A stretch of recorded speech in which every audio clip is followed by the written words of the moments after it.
ఒక మహాజాతి, అధికారం, సౌందర్యం, అద్భుతమైన నిర్మాణాల్లో అగ్రగామి, అదే ఆద్ జాతి. అయితే ఇంతటి శక్తివంతమైన జాతి ఎందుకు అల్లాహ్ శిక్షకు గురయ్యారు? వారు చేసిన తప్పేమిటి?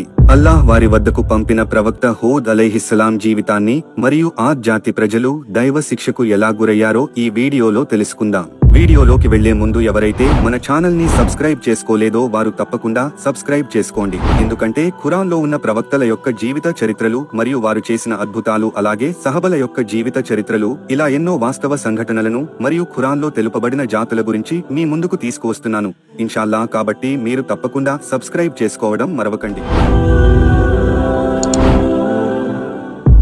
ప్రవక్త హూద్ అలైహివసల్లం అల్లాహ్ తన ప్రజలైన ఆద్ జాతి వారికి పంపిన ఒక దైవ ప్రవక్త.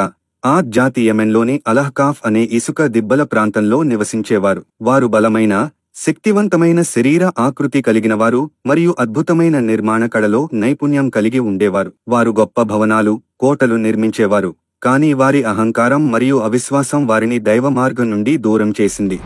ఇబ్న్ జరీర్ అత్తబరీ ఖురాన్ తఫ్సీర్, ఇస్లామీయ చరిత్రలో ప్రముఖ పండితుడు ఇబ్న్ జరీర్ తెలిపిన ప్రకారం హూద్ అలైహిస్సలాం నోహ్ ప్రవక్త గారి 5వ తరం వారసుడు.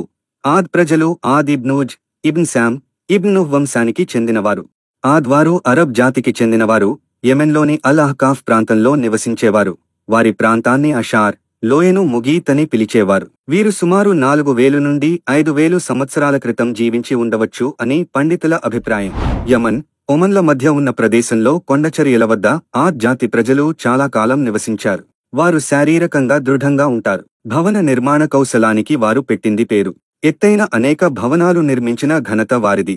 వారి బలసామర్థ్యాల వల్ల, వారి సంపద వల్ల మిగిలిన జాతుల కన్నా వారికి విశిష్ట స్థానం లభించింది.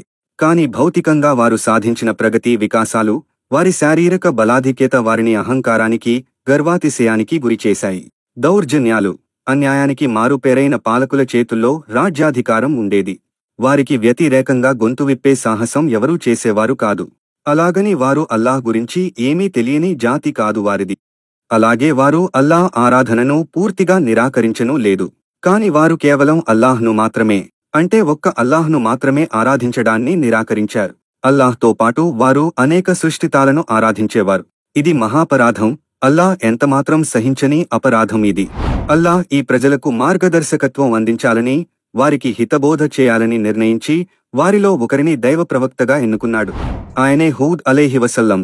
ఆయన తనకు అప్పగించిన పనిని నిబద్ధతతో, దృఢ సంకల్పంతో, సహనంతో నిర్వర్తించారు. హూద్ అలైహివసల్లం ప్రతిమల ఆరాధనను ఖండించారు.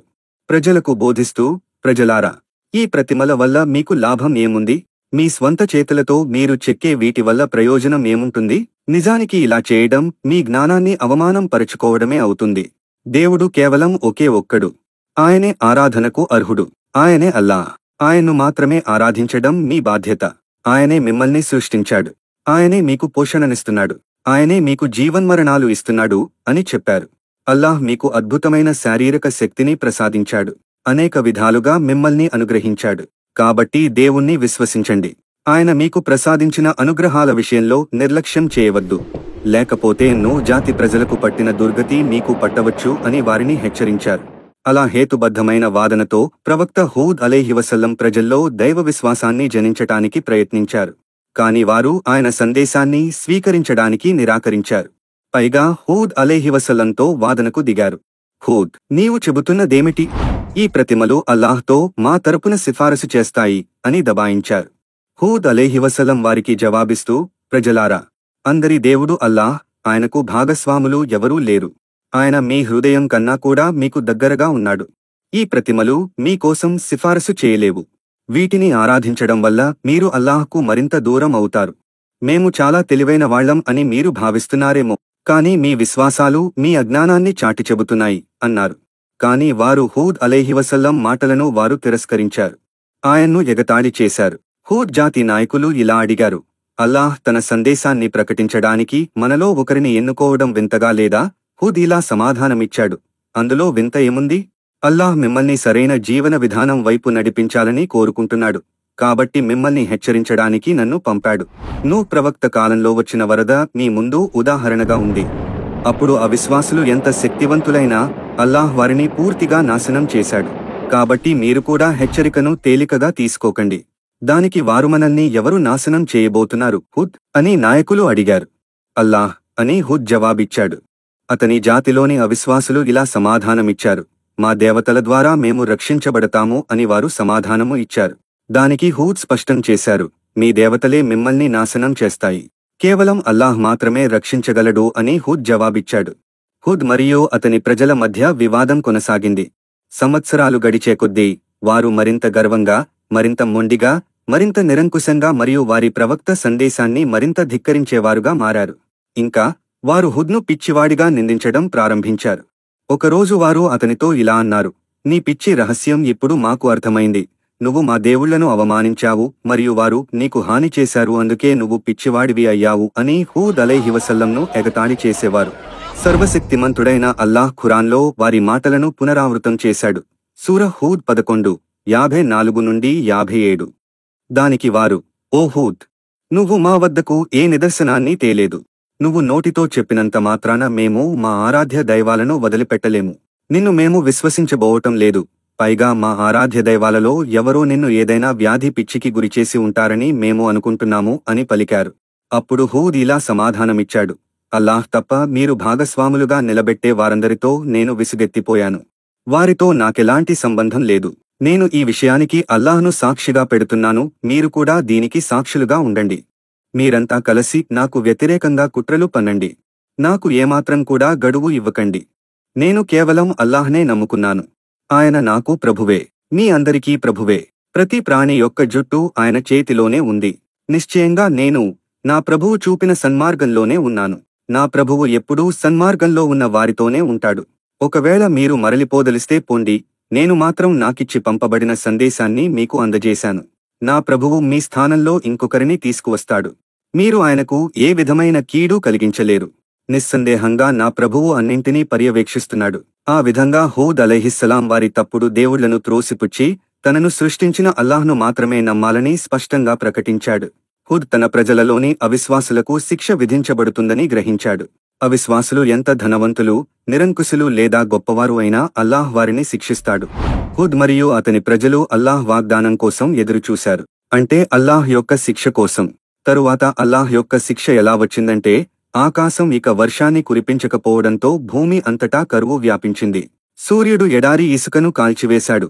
సూర్యుడు ప్రజల తలలపై ఉన్నట్టుగా అగ్ని వలయంలా వారికి అనిపించింది. హుద్ యొక్క ప్రజలు అతని వద్దకు త్వరపడి వచ్చి, హుద్, ఆ కరువు ఏమిటి అని అడిగారు. హుద్ సమాధానమిచ్చారు, అల్లాహ్ మీకు వేసిన శిక్ష. మీరు ఆయనను విశ్వసిస్తే ఆయన మిమ్మల్ని అంగీకరిస్తాడు మరియు వర్షం కురుస్తుంది మరియు మీరు ఇంతకంటే ఎక్కువ బలవంతులు అవుతారు అని సమాధానం ఇస్తారు. ఆ మాటలకి వారు అతనిని ఎగతాళి చేసి మరింత మొండిగా, వ్యంగ్యంగా, అవిశ్వాసంలో వక్రబుద్ధితో ప్రవర్తించారు. కరువు పెరిగింది. చెట్లు పసుపు రంగులోకి మారాయి మరియు మొక్కలు చనిపోయాయి. అలా కొన్ని రోజులు తరువాత ఒక రోజు ఆకాశం మేఘాలతో నిండి వారి వైపు రావటం వారు చూశారు. హుద్ యొక్క ప్రజలు తమ గుడారాల నుండి బయటకు వచ్చి మనకు వర్షం కురిపించే మేఘం వస్తుంది అని ఆనందంతో కేకలు వేయడం ప్రారంభించారు. హూద్ అలైహివసల్లం వారిని హెచ్చరించారు, ఇది దేవుని కరుణ వల్ల వచ్చిన మేఘం కాదు. ఇది అభిశాపంగా వస్తున్న గాలివాన. ఇది బాధాకరమైన శిక్షను తీసుకువస్తుంది. దీని గురించే నేను మీకు హెచ్చరికలు చేశాను అన్నారు. వాతావరణం అకస్మాత్తుగా మండుతున్న పొడి వేడి నుంచి తీవ్రమైన గాలులతో కూడిన చలిగా మారిపోయింది. ఆ గాలి చెట్లు, మొక్కలు, గుడారాలు, పురుషులు, స్త్రీలు ఏదీ వదలకుండా అల్లకల్లోలంగా కుదిపేసింది. అది రోజురోజుకు, రాత్రి తర్వాత రాత్రికి మరింత బలంగా మారుతూ విధ్వంసాన్ని విరుచుకుపడింది. అది చూసి హుద్ యొక్క ప్రజలు పారిపోవడం ప్రారంభించారు. వారు దాక్కోవడానికి తమ గుడారాలకు పరిగెత్తారు. కానీ గాలి బలంగా మారింది, వారి గుడారాలను చీల్చివేసింది. ఈ భయంకరమైన తుఫాను గాలి 8 పగళ్లు 7 రాత్రులు కొనసాగింది. ఆ ప్రాంతం యావత్తూ శిథిలమయంగా మారే వరకు అది ఆగలేదు. అక్కడి దుర్మార్గ ప్రజలు అందరూ వినాశం పాలయ్యారు. ఎడారి ఇసుక వారిని ముంచెత్తింది. ఆ జాతిలో కేవలం ప్రవక్త హూద్ అలైహివసల్లం ఆయన అనుచరులు మాత్రం బ్రతికి బయటపడ్డారు. వారు అక్కడి నుంచి హద్రమౌత్కు వలసపోయారు. వారు అక్కడ ఒకే దేవుడు అల్లాహ్ను ఆరాధిస్తూ శాంతియుతంగా జీవించారు. ఇక్కడ అద్భుతమైన విషయం ఏమిటంటే, ఇటీవల స్పేటిల్ నుంచి తీసుకున్న ఆధునిక రాడార్ ఇమేజ్ల వల్ల లభించిన వైజ్ఞానిక ఆధారాలతో దక్షిణ ఒమాన్లోని ఉబార్ వద్ద 8 ఎత్తైన టవర్లను కనిపెట్టడం జరిగింది. ఈ ప్రాంతాన్ని ఖాళీ ప్రదేశం ఎమీ క్వార్టర్గా పిలువడం జరుగుతుంది. ఈ సంఘటన దాదాపు 5000 సంవత్సరాలకు పూర్వం జరిగిందని భావిస్తున్నారు. ఒక్క దివ్య ఖురాన్ తప్ప మరో మత గ్రంథం లేదా ధార్మిక పుస్తకం ఏదీ ఈ పట్టణం పతనాన్ని ప్రస్తావించలేదు. కాబట్టి మిత్రులారా, ఆద్ జాతి ప్రజలు బలవంతులు, ధనవంతులు, గొప్ప భవనాలు నిర్మించినవారు, కానీ వారు అల్లాహ్ మాట వినలేదు. హూద్ ప్రవక్తను తిరస్కరించారు. చివరికి అల్లాహ్ గాలి రూపంలో శిక్ష పంపి వారిని పూర్తిగా నాశనం చేశాడు. ఈ చరిత్ర మనకు ఒక బలమైన పాఠం చెబుతుంది. ఎంత శక్తి ఉన్నా, ఎంత ధనం ఉన్నా, అల్లాహ్ ముందు తలవంచని వారిని రక్షించే వారెవరు ఉండరు. అల్లాహ్ను నమ్మడం, ఆయన పంపిన ప్రవక్తల బోధనలను ఆచరించడం, ఇదే మన నిజమైన రక్షణ. మన జీవితంలో హూద్ ప్రవక్తలా ధైర్యంగా ఉండాలి.